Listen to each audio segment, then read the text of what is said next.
What's up, my lovelies? This is Cindy O'Brien, founder of Life, Liberty, and Lipstick. If you're not following my blog yet, go ahead and hit the subscribe button below. I help women build their confidence through healing their relationship with food and body image. So, I've worked in marketing for a very long time, which is a huge reason that I felt compelled to start this blog, because I know how easy it is for marketers to toss up information, toss up a website, and make gimmicky products that, as women, we don't know if they work or if they don't until we try it or we know someone who did. So, this series is about all of the myths that exist on the internet. And because we're obsessed with social media, the chances that you're getting targeted with the same ads that I get targeted with is very likely. So, myth number one is about appetite suppressants. To understand how appetite suppressants work, you need to understand why you have an appetite. There are two signs of hunger that you're probably familiar with. One is physical and the other is emotional. You get physical signs of hunger because your body is deficient in some kind of nutrient that it's asking you for, or you're out of fuel. And just like a car, you need gas to run, you need food in order to keep yourself going throughout the day. So when you get a physical sign of hunger, your body literally needs something to keep it going. An emotional sign is different because the reason people want to binge eat or get food cravings when there's no physical sign of hunger is because the hormones in our brain, our happy hormones, have dropped off and we feel sad or there's some kind of void we want to fill. And when we eat, it releases those happy hormones. So it's a quick fix that masks that emotional pain.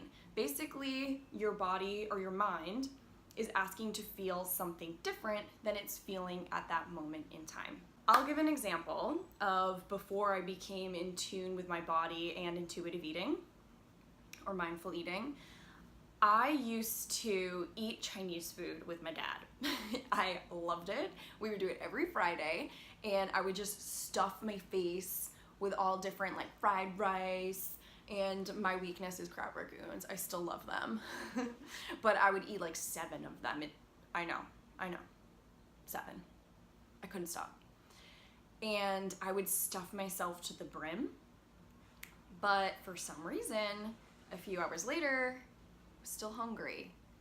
So this massive amount of food that I ate didn't keep me full.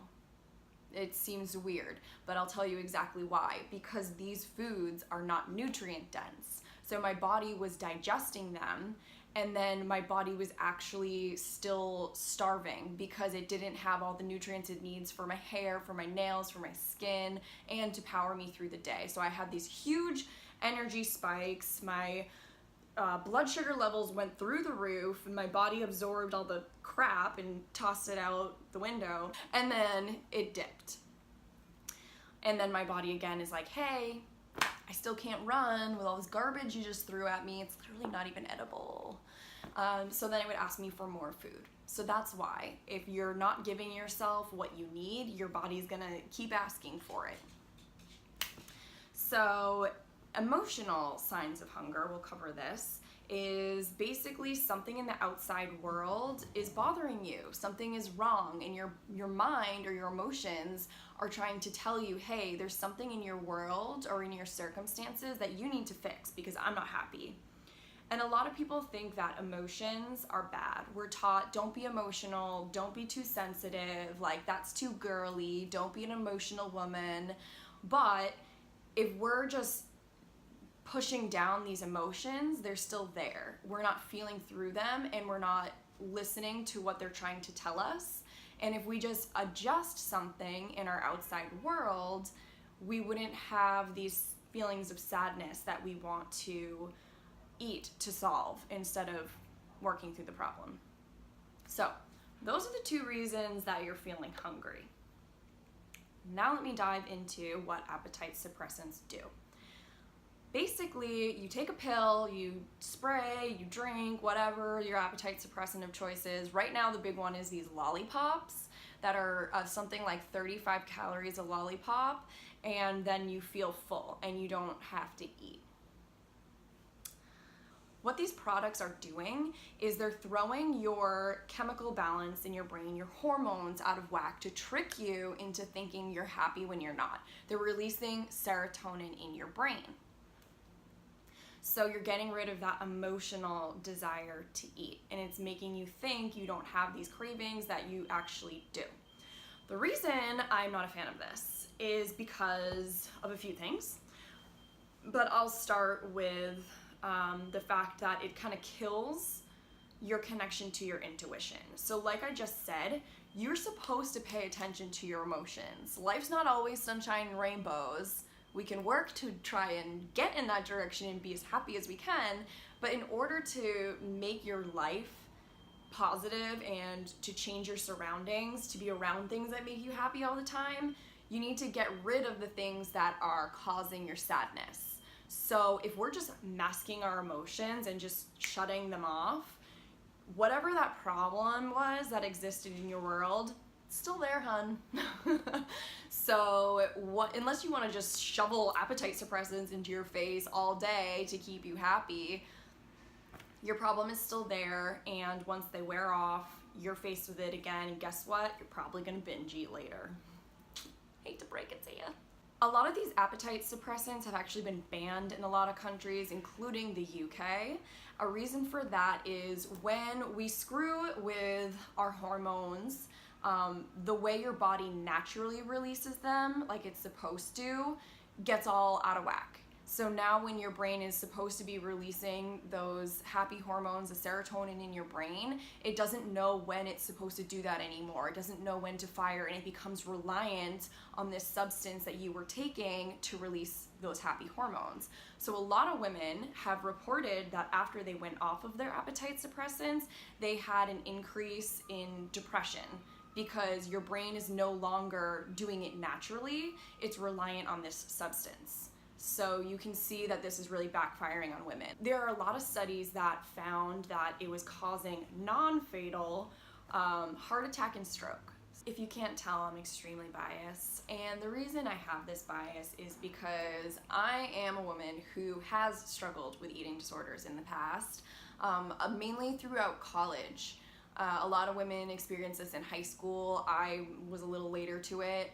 And then some women as adults in their 20s, 30s, and 40s still struggle with these eating disorders. And if you look at a lot of the messaging that comes along with these appetite suppressants, they're teaching you that food is the enemy.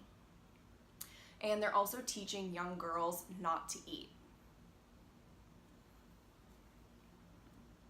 They're also teaching you that being thin or losing weight is dependent on you not eating, which is ridiculous, because there's a lot of really amazing foods out there that will make you feel great, that will make your hair grow longer, will make your skin glow, and there's so many amazing options out there. So to think that the answer is to eat nothing is just whack. But the thing is, like I said, these marketers know that if they can pinpoint your insecurities and offer you a quick fix, you're gonna buy it. Another thing I'd like to say is that myth, there is no actual proof that appetite suppressants work. Why is that? Because there's no way to hold everything constant, because typically when you're trying to lose weight, you're exercising more or you're eating a little differently. There's no proof. It could be placebo, it could be any of these things, that the appetite suppressant is actually causing this weight loss.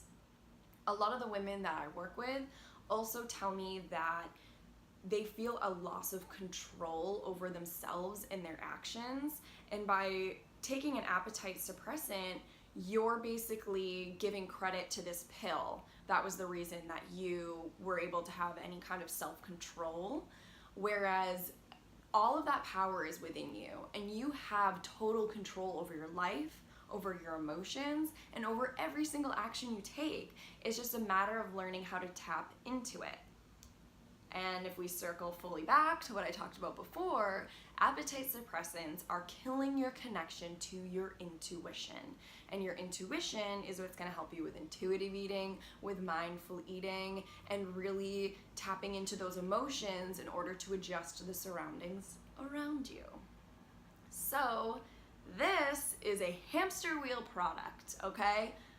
This is the, I feel bad about myself, I'm not skinny enough, I'm gonna take a pill to fix my problem, maybe I lose weight, I'm not really sure, but you're gonna feel so drained because you're not fueling your body with what it's asking you for, you're ignoring the signs, and then you crash and you cry and you feel bad about yourself, and then you go to another product. So this is the hamster wheel product, appetite suppressants.